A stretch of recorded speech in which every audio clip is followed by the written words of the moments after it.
네, 마감된 어펜다운 김동현 전문가입니다. 안녕하십니까? 네, 안녕하세요. 네. 자, 오늘은 좀 시황을 먼저 좀 자세하게 짚어봤으면 싶어서요. 좀 길게 질문 드려보겠습니다. 먼저 그리스 문제 관련해서요. 지금 뭐 계속해서 3차 구제금융 협상 뭐 합의점 찾고 있다라는 외신들이 계속 보도가 되고 있습니다. 자, 먼저 그리스의 이런 어떤 불확실성은 우리 증시에 어떤 영향을 좀 주고 있다 보십니까? 변동성 요인은 될 수 있겠지만, 기본적으로 그리스 문제가 여기서 투자의 결정 요인은 아니라고 저는 보고 있습니다. 오히려 저는 약간 역발상적인 측면으로 좀 보고 있는데, 저는 기본적으로 약간 그렉시트는 없을 거다라는 예상이었는데, 그 이유는 현재 그리스가 그렉시트를 할 경우에는 그리스 국민들이 제일 힘든 상황이 되어버립니다. 제조업 비중이 없기 때문에 드라크마로 유지가 되지 않을 거라고 전망을 하고 있는데, 국민 투표가 자꾸 이렇게 나와버리면 이렇게 되면 그리스 국민들이 원하는 그렉시트, 유럽 쪽에서 규제 이게 확산 조치를 예방해놓고 사실 실질 그렉시트로 간다고 하더라도 이걸 따라가기는 좀 어려울 겁니다. 왜냐하면 그에 대한 고통이 너무 크다라는 것을 확인시킨다라면은 이탈하는 이 추가적인 유로존 국가들은 나오지 않을 가능성이 있기 때문에 최악의 그렉시트가 나온다라면 금융시장의 변동성은 단기적으로 좀 불가피하겠지만, 오히려 이 부분이 발생된다라면은 올해 가장 오히려 더 굵직한 이벤트 요인이라고 볼 수 있는 미국의 금리 인상이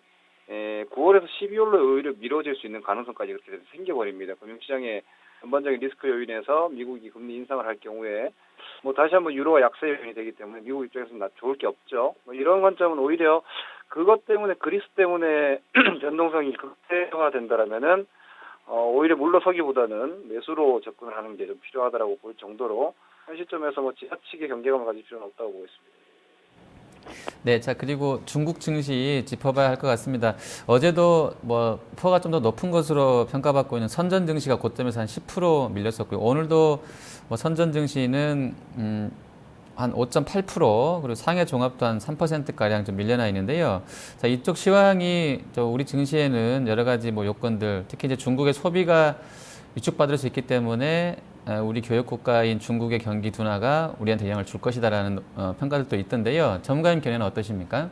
네, 그건 분명히 영향이 있을 수 있다고 봅니다. 왜냐하면 중국 시장에서 중국의 어떤 정책적인 부분이 소비 부양, 즉 공장의 중국에서 마켓의 중국의 변화, 이런 부분들이 장기적인 경제 정책에 포함되어 있는 내용이기 때문에 자산 효과를 추구하면서 정치를 부양을 해왔죠. 그런데 이번에 디레버리징으로 해서 좀 지나치게 깨졌기 때문에 열심히 지금 수습책을 마련하고 있는 상황인데, 더 심각한 타격은 없을 거예요. 왜냐하면 이 부분이 이제 경제 정책적인 어떤 약간 트러블이라고 보시면 되기 때문에, 레버리지 그 마진콜로 인한 하락이기 때문에 실질적으로 성장률이 증시 하락으로 인해 자산 효과의 약화로 소비가 조금 위축될 수는 있다고 봅니다. 하지만 구조적인 어떤 중국의 경기 우려감까지 가져가기엔 좀 무리가 있다라고 판단을 하고요. 이 부분은 오히려 메르스 때문에 2분기에 좀 좋지 않았던 중국 관련 소비주라든지 이런 종목군들의 영향권이 약간 3분기까지 좀 이연될 수 있다는 관점에서는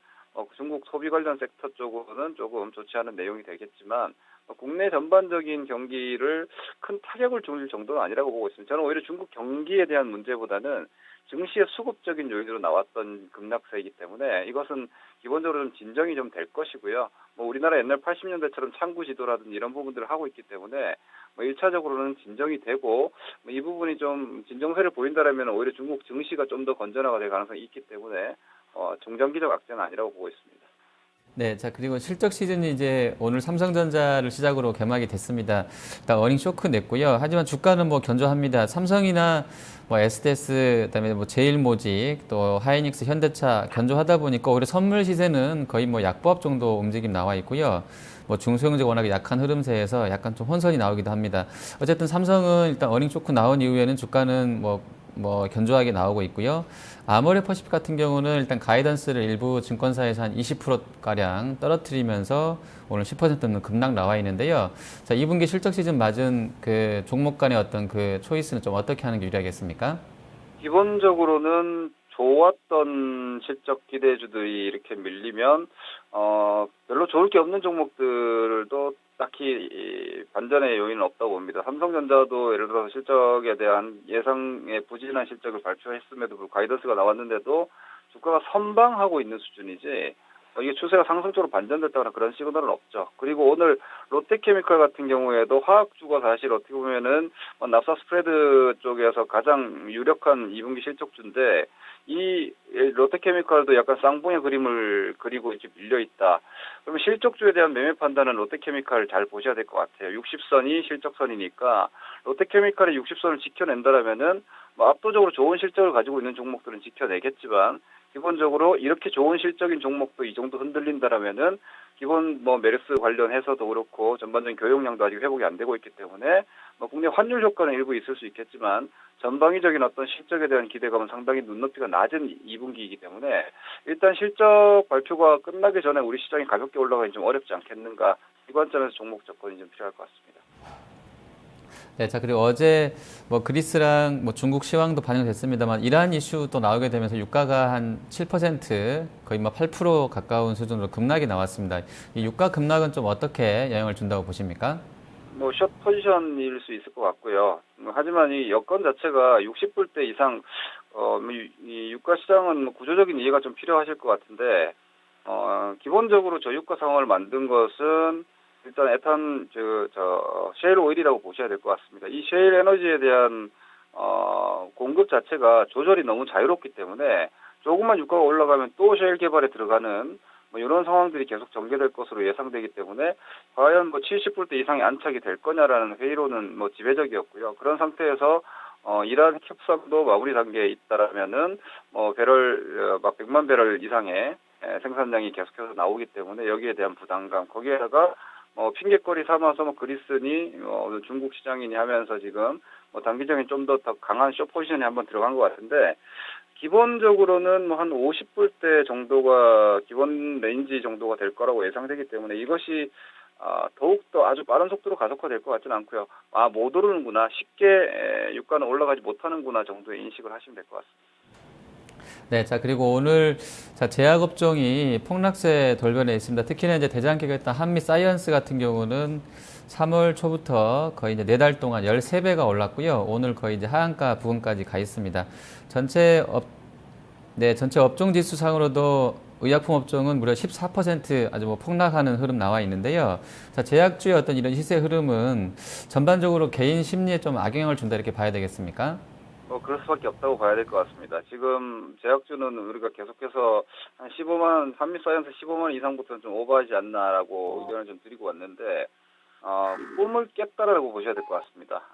제가 어제도 약간 이건 비정상적인 수준까지 이제 온 것 같다고 말씀드렸는데, 말 그대로 메이저 포지션, 이건 기관도 아닌 것 같고요. 약간 스마트머니들이 좀 그룹을 지어서 움직이는 모습이 좀 현저한 모습인데, 이런 모습들에서 이제 이렇게 강하게 부서지기 시작하면 이제는 메이저 포지션들도 예전처럼 과거에 한 2달 이상 제약주가 오뚜기처럼 넘어질 듯 하다가 또 이렇게 세워지고 이렇게 올라왔는데, 이번에도 얼추 비슷한 모습은 내일이라도 한번 나올 수 있다고는 봅니다. 다만 다시 고점을 경신하는 시세를 과연 유지할 수 있는가에 대해서는 저는 쉽지 않다고 봅니다. 그렇다면은 주도주였던 제약주가 이렇게 여기서 급락을 추가로 하지는 않을 거예요. 어느 정도 진정이 되면서 하락 속도는 완화되겠지만, 기본적으로는 저는 앞면 뒷면이라고 얘기를 하는데, 확장이 끝나고 수렴으로 들어갔다라면, 주도주가 이렇게 수렴으로 들어갔다는 건 시장의 변화가 올 수 있다라는 얘기고, 이 시장의 변화가